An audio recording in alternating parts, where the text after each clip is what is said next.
Hermano, el Señor continúe bendiciendo a cada uno de nosotros.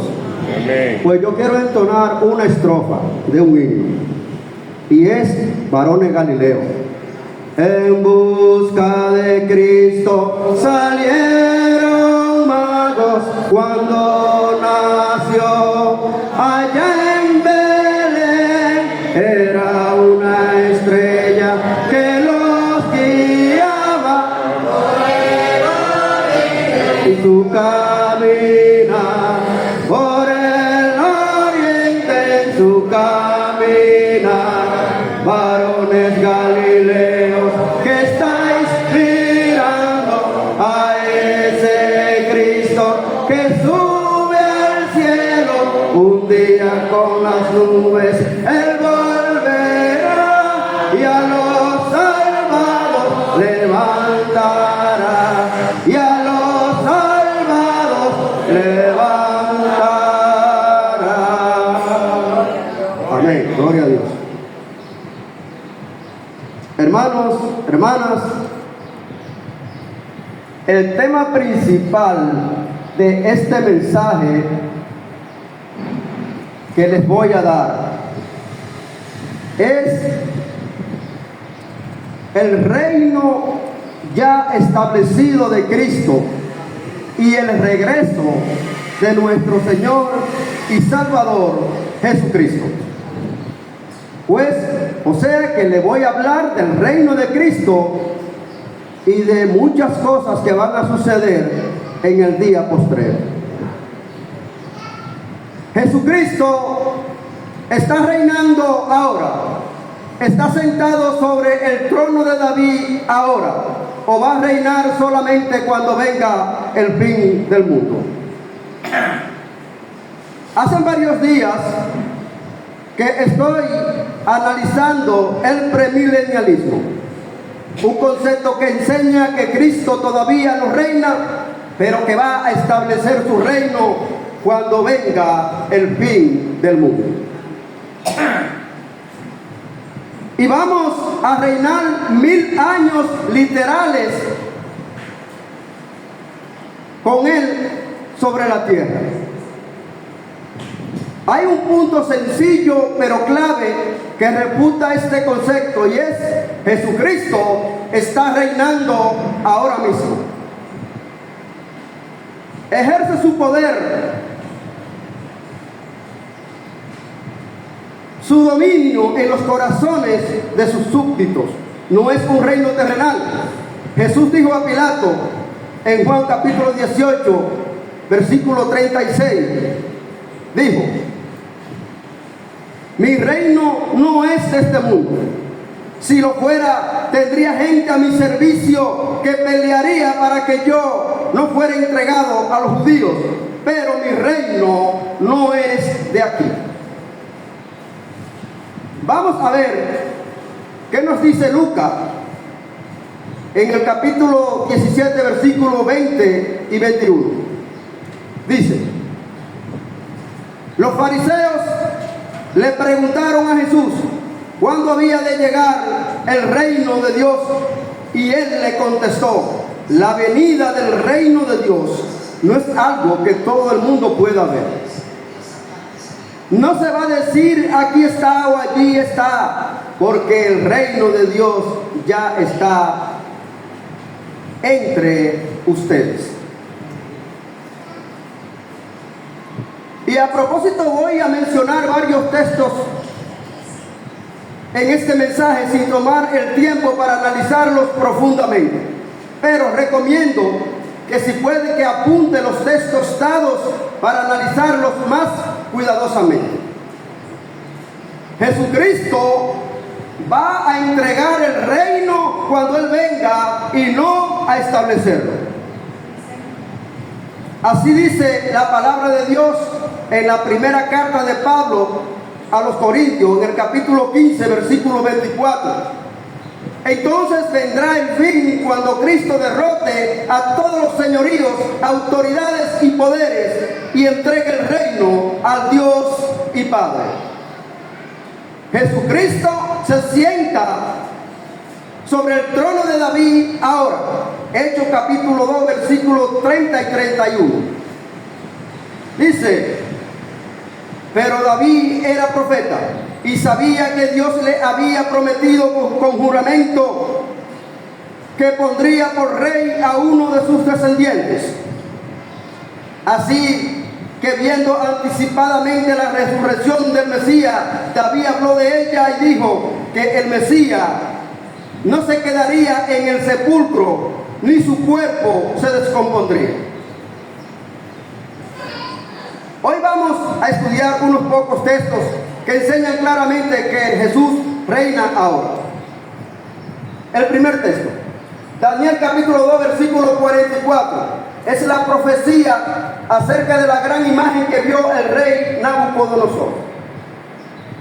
Daniel el profeta dijo que la imagen representaba 4 imperios. El primero, el babilónico. El segundo, el medo-persia. El tercero, el imperio griego bajo Alejandro Magno. Y el cuarto, el imperio romano. Hablando del cuarto reino, Daniel dijo en el capítulo 2, versículo 44: durante el gobierno de estos reyes, el Dios del cielo establecerá un reino que jamás será destruido, ni dominado por ninguna otra nación, sino que acabará por completo con todos los demás reinos y durará para siempre. Cuando Dios dijo que Él iba a levantar el reino, 2500 años en el futuro, no. Iba a ser durante el tiempo de los reyes del imperio romano. Daniel era falso profeta, por supuesto que no. La profecía se cumplió. El reino fue inaugurado en el tiempo de Jesús. El reino se cumplió durante el imperio romano, tal como profetizó Daniel. Otro texto que conviene leerlo, aunque ahora no tengo tiempo para analizarlo profundamente.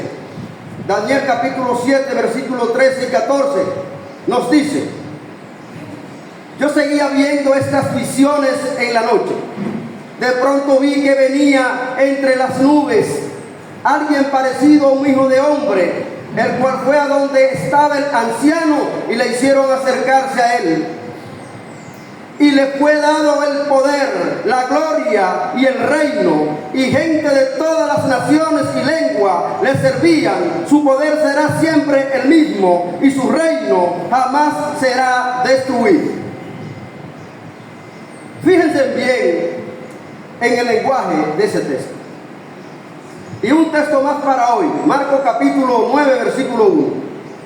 Jesús también les dijo: les aseguro que algunos de los que están aquí presentes no morirán hasta que vean el reino de Dios llegar con poder. ¿Qué prometió Jesús? ¿Que iba a reinar 2000 años en el futuro? No. Dijo que muchos de sus discípulos iban a ver el reino. El reino fue inaugurado en Pentecostés al resucitarse Jesús de entre los muertos y ser proclamado el evangelio en el mundo del imperio romano. El poder del rey Jesús llegó a ser evidente en ese entonces. Y ya para confirmar que estamos reinando actualmente, vamos a ver qué nos dice la Biblia en Apocalipsis capítulo 1, versículo 6. Y ha hecho de vosotros un reino, nos ha hecho sacerdote al servicio de su Dios y Padre, que la gloria y el poder sean suyos para siempre. Amén. ¿Qué nos dice? Que vamos a ser reyes y sacerdotes en tiempo futuro. No. Nos dice que somos reyes y sacerdotes en tiempo presente.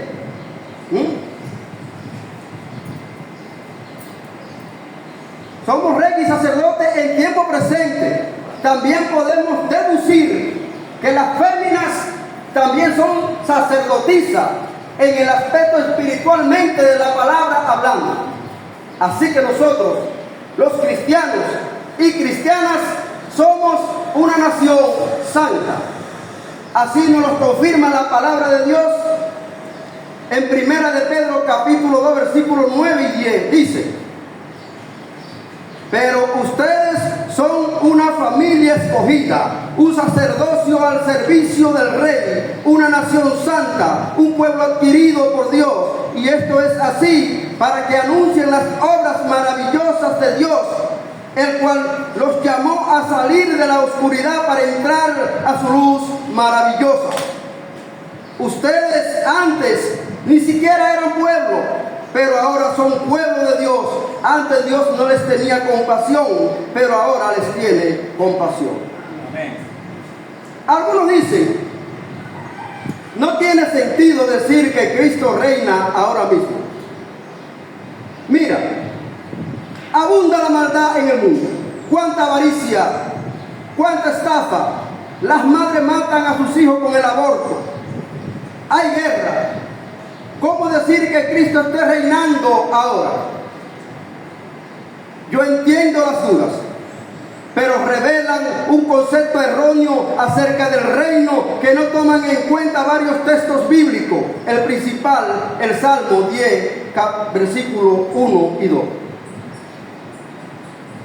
Dice, escuchen bien al Salmo. El Señor dijo a mi Señor: siéntate a mi derecha hasta que yo haga de tus enemigos el estrado de tus pies. Desde Sión el Señor te entrega el cetro, símbolo de tu poder. Domina pues a tus enemigos. Hay muchas referencias al Salmo 110 en el Nuevo Testamento, incluso en la primera carta del apóstol Pablo a los Corintios, en el capítulo 15, versículos 24 y 25, por ejemplo, Pablo dice: entonces vendrá el fin cuando Cristo derrote a todos los señoríos, autoridades y poderes y entregue el reino al Dios y Padre.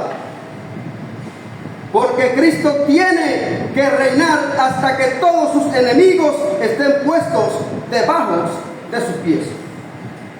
Cristo está reinando ahora en medio de sus enemigos. Así son bien claros estos textos y otros más. La clave para entender todo eso es entender la naturaleza espiritual del reino. El reino no es un paraíso sobre la tierra.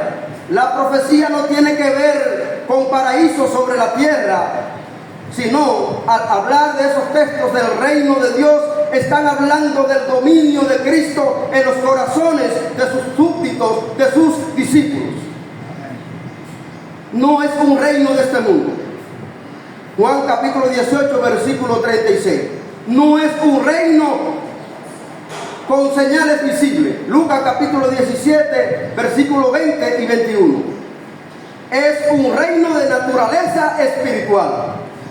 Esa es la clave para entender todo eso. Al entender la naturaleza espiritual del reino, no seremos engañados por la especulación acerca de algún tipo de paraíso sobre la tierra. Pero quiero contestar una pregunta que me hacen algunos creyentes, y es: ¿debemos estudiar el premilenialismo ya que no es asunto de salvación? Por supuesto. Yo no juzgo el destino final de nadie solamente porque cree en esa teoría. En años pasados, familiares queridos míos lo han creído. Y por supuesto, dejamos el juicio final en manos de Dios. Pero sí puedo decir que el concepto es peligroso. Como mencioné hace un momento, socava el poder del sacrificio de Cristo cuando promueven la idea de que los sacrificios de animales van a ser establecidos en el milenio.